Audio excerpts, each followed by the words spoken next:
Vamos para o resumo da lição de número 10, uma lição muito importante porque trata de um tema muito delicado, talvez o tema mais desafiador para o ser humano, porque nós estamos falando da morte. O ser humano, a princípio, ele foi criado para ser eterno. Quando o homem peca, entra a morte, mas a natureza, mesmo com a morte, a natureza nos ensina que os filhos vão sepultar os seus pais em boa velhice. Quando isso é invertido, realmente a dor é muito grande, é uma tristeza muito difícil e na Bíblia tem exemplos para que Deus possa ajudar a cada um superar os desafios. O título é Quando os pais sepultam seus filhos, texto áureo, está em 2 Coríntios capítulo 4, versículo 8 e 9. Em tudo somos atribulados, mas não angustiados, perplexos, mas não desanimados, perseguidos, mas não desamparados, abatidos, mas não destruídos. Verdade prática,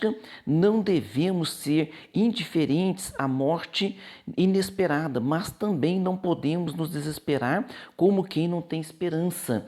Então, realmente é muito difícil lidar com este tema, mas o Senhor vai ajudar a cada um de nós e você que tem algum familiar, que enfrenta esse desafio, nós como pastores enfrentamos muitas vezes esse desafio para estar ajudando, as pessoas que estão ao nosso redor, nossos entes queridos também, mas Deus tem nos dado o quê? Deus tem nos dado graça através da palavra. É só o Espírito Santo que pode confortar e fortalecer o coração. Nós vamos ver então aqui a história de Jó. Jó no capítulo 1, versículo 13, versículo 16 ao 19. Então nos conta a história do patriarca, o grande sofrimento que esse patriarca sofreu, Passou, a introdução está dizendo, o patriarca Jó era um homem próspero, tinha uma família feliz e desfrutava de razoável segurança. Sua esposa era mulher dedicada à sua casa e tudo parecia dentro da normalidade, até que a tragédia familiar se abateu, sobre a sua casa. Nesta lição, estudaríamos a respeito da morte dos filhos de Jó e como a família do patriarca passou por essa tragédia. Veríamos que a experiência de os pais, sepultarem os filhos talvez seja a experiência mais dolorosa da vida humana e ao mesmo tempo como podemos encontrar na Bíblia, na palavra de Deus, conforto diante deste quadro tão complicado e difícil. Parte 1 aqui, a família de Jó. Quem era Jó? Então vamos ver quem era Jó. O patriarca Jó nasceu no norte da Arábia, na terra de Uz. As pesquisas dizem que ele viveu numa época anterior à de Moisés, antes mesmo de Abraão. Então, na época, porque o próprio Abraão, é da época patriarcal. Então Jó também é dessa época, só que ele é anterior a Abraão. Provavelmente ali entre os séculos 25 e 28. Naquele tempo, a longevidade humana era maior. Então o ser humano naquele tempo vivia muito mais anos de vida, o que explica, a sobrevida de 140 anos do patriarca. Está lá em Jó, capítulo 42, versículo 16. Mais especificamente, ele nasceu depois do dilúvio. Então Jó nasce depois do dilúvio, na época patriarcal, e este homem então tinha, como era o conceito daquela época, o patriarca, o chefe da família, ele tinha então a incumbência de estar transmitindo as coisas de Deus para os seus filhos, para a sua casa, para os seus empregados, para toda a sua família. Este patriarca, o seu caráter santo foi testemunhado pelo próprio Deus. Olha o que Deus, Olha o que Deus testemunha a respeito de Jó. Deus diz assim, homem sincero, reto, justo, temente a Deus e por isso se desviava do mal. Então o próprio Deus dá esse elogio a Jó, que são coisas que nós precisamos colocar em prática, principalmente desviar do mal, principalmente nós precisamos fugir, diz a Bíblia, fugir da aparência do mal. No item 2, a esposa de Jó. A esposa de Jó é muito controversa, A esposa de Jó, por quê? Porque alguns vão condená-la drasticamente, falar, mas esta mulher fez isso, esta mulher fez aquilo, mas no entanto ela não abandonou Jó, no entanto ela ficou firme ali com ele, E depois quando Deus muda o cativeiro de Jó, muito provavelmente foi com essa esposa que ele teve os seus novos filhos, né? Então tudo que se sabe a respeito da esposa de Jó é o que está registrado no capítulo 2 do livro. Ela ganhou a fama de uma mulher insana e ambiciosa por causa de todas aquelas perdas, né? E aquela célebre frase, né, que ela fala para o seu esposo, que ela diz: amaldiçoa a Deus e morre. Então quando essa mulher fala isso, naquele momento de dor, na verdade, ela estava tentando, assim, na mente dela, o que eu vejo, né, particularmente a minha visão, é que ela estava querendo que o sofrimento de Jó fosse abreviado, porque o sofrimento dele era terrível, terrível. Aquele homem, ele não somente perde os seus filhos, mas Satanás depois diz ao próprio Deus, dizendo o seguinte, que nós seres humanos não importamos de perder casa, carro, perder dinheiro, perder até os nossos filhos, desde que a nossa saúde esteja em dia. Olha só o que Satanás acusa. Então quando Deus permite que o inimigo toque também na vida de Jó, as chagas de Jó era coisa terrível, que ele fedia a 30 metros de distância. Seus amigos, quando vieram consolar, ficaram ali dias calados, sem poder falar nada, porque o sofrimento de Jó era muito grande. Então a esposa, vendo tudo isso, né, ela diz essa frase infeliz: amaldiçoa a Deus e morre. Ela teve 10 filhos com Jó, e como não se deixou influenciar pela proposta desesperadora de sua esposa, o patriarca suportou os desafios, né? Suportou os desafios até que Deus virasse a sua sorte ou mudasse a sua sorte. Nós vimos lá no capítulo 42 que quando ele começa a orar pelos seus amigos que, na verdade, o acusaram, né? O acusaram de estar em pecado, fizeram um julgamento errado sobre ele, todavia ele orou por esses amigos. Então, um grande exemplo, a vida de Jó é uma história maravilhosa de exemplo para nós. No item 3 aqui, os filhos de Jó. Jó estava atento ao modo de viver dos seus filhos. Eles tinham uma rotina social de banquetes, porque o seu pai era muito rico, né? E muita comida e bebida. A Bíblia mostra que o pai apresentava sacrifícios a Deus por seus filhos e orava por eles todos os dias. E isso também nos mostra, irmão, que Jó cuidava da vida espiritual dos seus filhos, mas também pode abrir um parêntese aqui para nós analisarmos, né? Que esses meninos também preocupavam-se muito em bebida, preocupavam-se muito em banquetes, né? Em se juntar para festas, mas que também não havia esse amadurecimento espiritual sobre a vida deles, tá?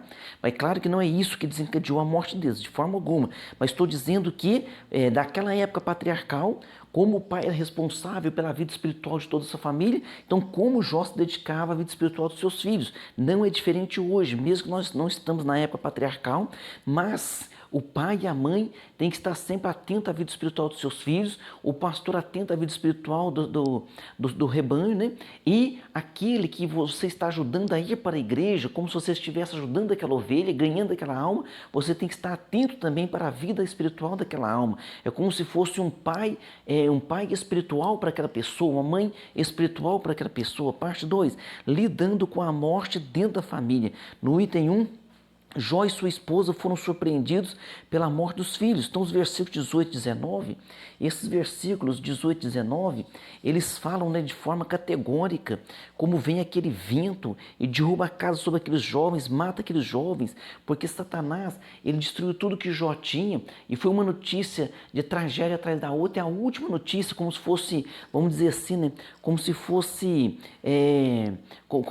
ali o tiro final, como se fosse ali o abatimento final. Então Jó recebe a última notícia, a mais trágica, dizendo: seus filhos estão mortos, todos os seus filhos morreram. Deus não nos criou para morrer, mas a morte é uma maldição advinda do pecado, e só o Senhor Jesus Cristo foi capaz de cravar esta maldição sobre o madeiro, sobre o Calvário, né? E assim todos nós ficamos perplexos diante da morte, e principalmente quando envolve alguém próximo a nós, um ente querido. Imagino principalmente um filho, né? Que Deus tenha misericórdia, que Deus possa livrar, que Deus possa guardar, que Deus possa socorrer a todos que passam por esta grande luta e por esta grande dificuldade. 1 Coríntios 15 e versículos 55 e 56. Então, Paulo diz, né, quando Jesus vence a morte, Jesus ressuscita ao terceiro dia, quem pode dizer esta frase? Só Deus. Jesus pode dizer, ele diz assim, ó, onde está a morte, o teu aguilhão? Então, Paulo, com ousadia, está dizendo, mas ele está dizendo através do sacrifício de Cristo, onde está a morte, o teu aguilhão? Onde está o inferno, a tua vitória? Ora, o aguilhão da morte é o pecado, e a força do pecado é a lei. Então, como tem força a morte, como tinha força, né, a lei, e Jesus vem e cumpre a lei, Jesus vem e vence a morte por nós e ressuscita o terceiro dia. Por isso nós temos que viver como quem tem esperança. Por mais que você tenha enfrentado luto na tua vida, por mais que você tenha tido uma perda, né, terrível, como é ter que enterrar um filho, todavia o Senhor vai te fortalecer o teu coração, a tua alma, e você vai passar a ter, né, que tem aquele luto, aquela tristeza, esse luto vai se transformar numa saudade, e você vai então começar a ter aquelas lembranças maravilhosas, e o conforto do Espírito Santo dirá no teu coração, em breve estaremos todos nós juntos, aleluia. Veja bem, não temos domínio nenhum sobre a morte, isso pode vir a qualquer momento, entretanto, a nossa confiança está em Cristo, por causa da sua ressurreição, podemos afirmar que a morte não nos reterá na sepultura. Esta certeza você pode ter esta certeza no teu coração, viu? Na verdade vos digo que quem ouve a minha palavra e crê naquele que me enviou tem a vida eterna. Então aquele que crê em Jesus Cristo tem a vida eterna, não entrará em condenação, mas passou da morte para a vida, ou seja, estaremos para sempre com o nosso Senhor, vivendo uma vida eterna ao seu lado. No item 2, razões para a tristeza do luto de Jó e de sua mulher.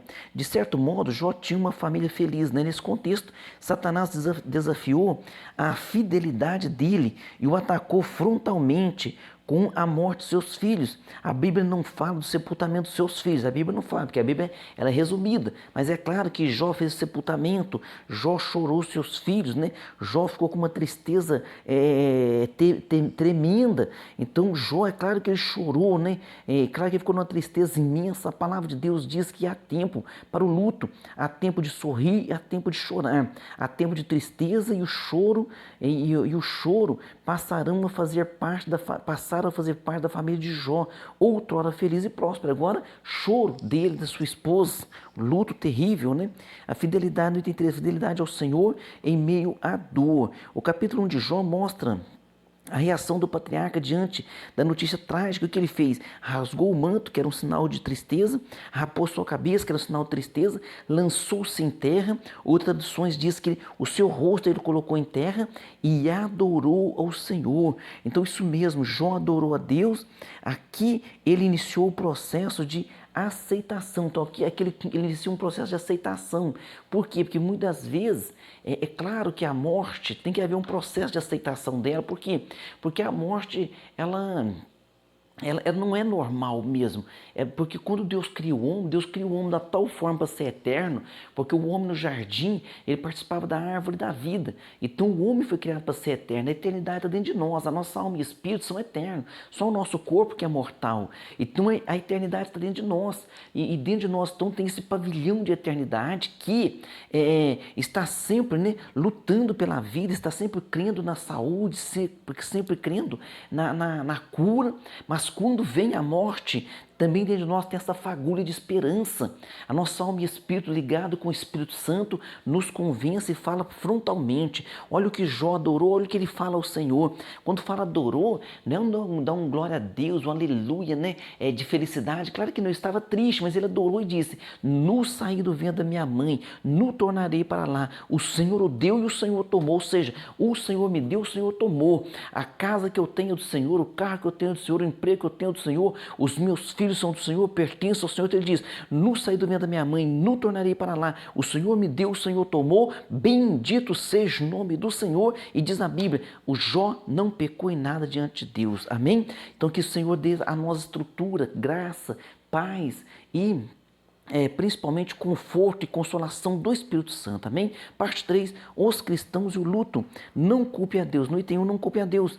Não é muito difícil de nos momentos de perdas inesperadas, o ser humano se desesperar e passar a blasfemar contra Deus. Então isso pode acontecer. Então que Deus nos livre disso. Então cuidado, vigia a tua boca, fique em silêncio, ore a Deus, né?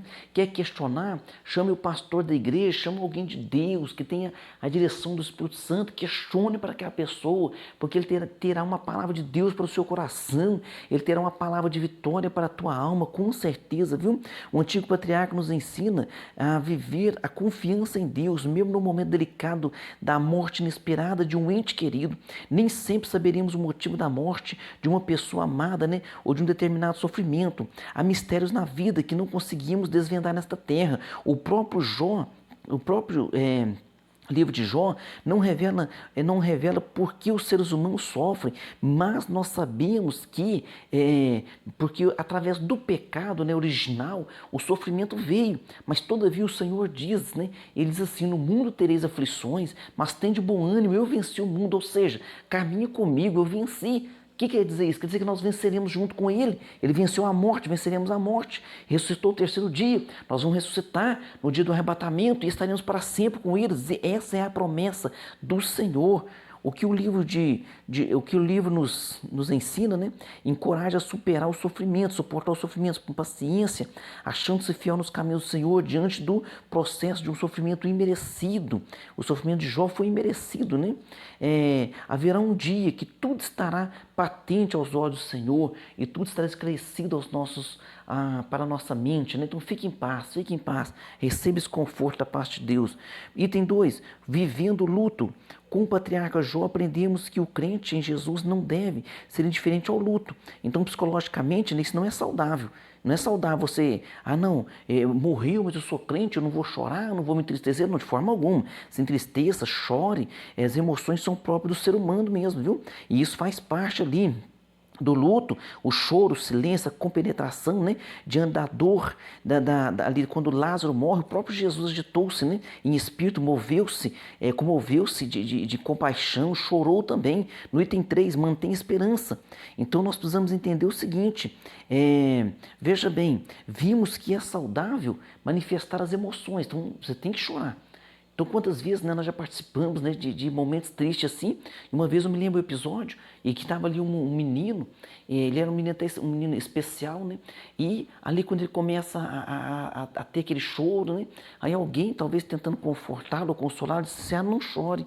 E eu então fiz ali uma intervenção, mas dizendo assim, não, deixa ele chorar. Por quê? Porque é necessário chorar. Então, quando você chora, a lágrima que sai, né, mostra essa emoção e mostra e demonstra, né, porque isso é bom, isso é como se fosse um desabafo. E até a Bíblia diz que as nossas lágrimas estão perante Deus, até o nosso luto está perante Deus também. Então é preciso levar em conta que o período de luto, ele dura em média 6 meses. Quando passa disso, o que quer dizer 6 meses? Quando passa disso, a pessoa ela tem que viver, ela tem que reagir, porque Deus nos deu a vida. E também quando nós reagimos, passamos a viver, passamos a trabalhar, passamos a buscar, né? Passamos a encontrar esta alegria, significa que Deus está vendo que o Espírito Santo nos confortou.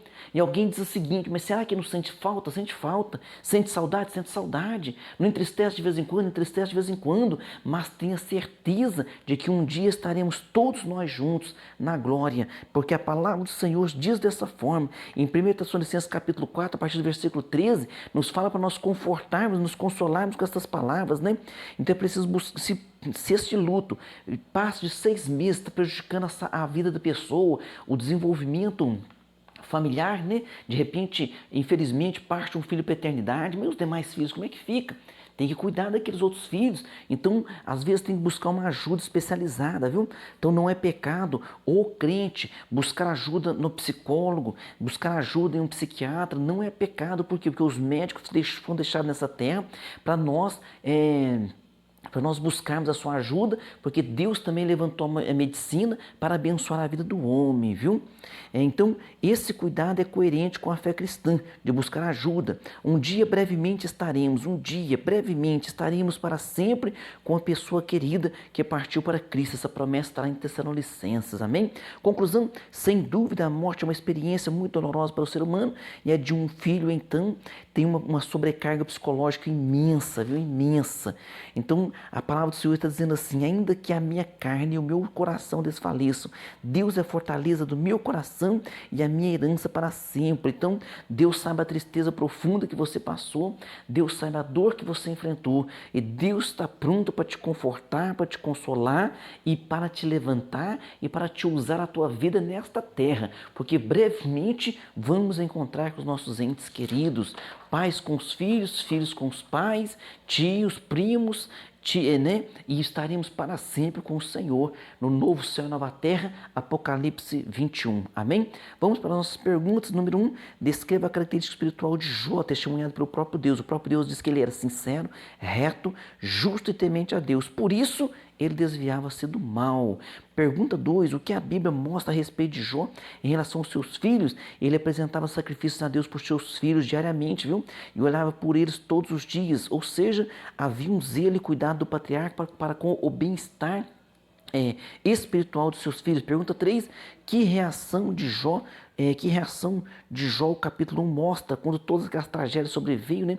E a última foi: teus filhos morreram. O que Jó fez? Jó, ele primeiro rasgou o seu manto, que era o sinal de tristeza da época, raspou sua cabeça, sinal de tristeza, lançou-se em terra, colocou seu rosto no chão e adorou, dizendo: nu saí do ventre da minha mãe, nu tornarei para lá. O Senhor o deu e o Senhor tomou, bendito seja o nome do Senhor. Pergunta 4, segunda lição, o que o patriarca Jó nos ensina a respeito da morte inesperada de um ente querido?